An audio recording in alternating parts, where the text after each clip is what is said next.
আপনারা দেখছেন mktelevision.net।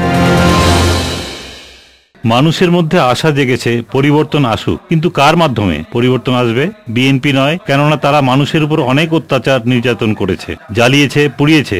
তাই মানুষ চাচ্ছে জাতীয় পার্টি। জাতীয় পার্টি শেষ সম্বল, শেষ অবলম্বন। নির্বাচনের যেহেতু আরো 3 বছর সময় আছে, আগামী নির্বাচনের যোগ্য প্রার্থীই বেছে নেবে জাতীয় পার্টি। তাদের বিজয়ের মাধ্যমেই ক্ষমতায় যাওয়া কঠিন হবে না। প্রধানমন্ত্রীর বিশেষ দূত ও জাতীয় পার্টির চেয়ারম্যান হোসেন মোহাম্মদ এরশাদ রংপুরে এসব কথা বলেন। মানুষের মনে আশা পরিবর্তন আসুক, কিন্তু কার মাধ্যমে পরিবর্তন আসবে? বিএনপি না। বিএনপি অনেক অত্যাচার করেছে মানুষের উপর, মানুষ জ্বালিয়েছে, পুড়িয়েছে, অনেক কিছু করেছে। তাদের কথা সবাই জানেন। যাচ্ছে জাতীয় পার্টি। এখন 2 বছর সময় আছে, এর মধ্যে জাতীয় পার্টি শক্তিশালী করতে হবে, জনগণের স্বপ্নের সত্যি করতে হবে, বাস্তবতা করতে হবে। এই জন্য উনি একটু আগে বলেছেন সংগঠন এবং প্রার্থী। প্রার্থী চাই যে প্রার্থী জয়ী হওয়ার সম্ভাবনা আছে।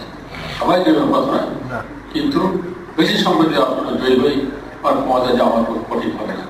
তিনি বুধবার বিকেলে রংপুর পর্যটন মোটেলে উত্তরবঙ্গের 16 জেলা 2 মহানগরের সভাপতি ও সম্পাদকদের সাথে মত বিনিময় করেন। জাতীয় পার্টির কো চেয়ারম্যান GM কাদেরের সভাপতিত্বে সভায় মহাসচিব রুহুল আমিন হাওলাদার, প্রেসিডিয়াম সদস্য কাজী ফিরোজ রশিদ MP সহ কেন্দ্রীয় ও জেলা নেতৃবৃন্দ উপস্থিত ছিলেন।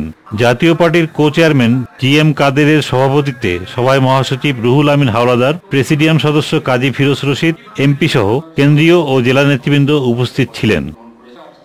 আমাদের পরবর্তী সংবাদ দেখার আমন্ত্রণ জানাচ্ছি। তাপস সরকার, mktelevision.net।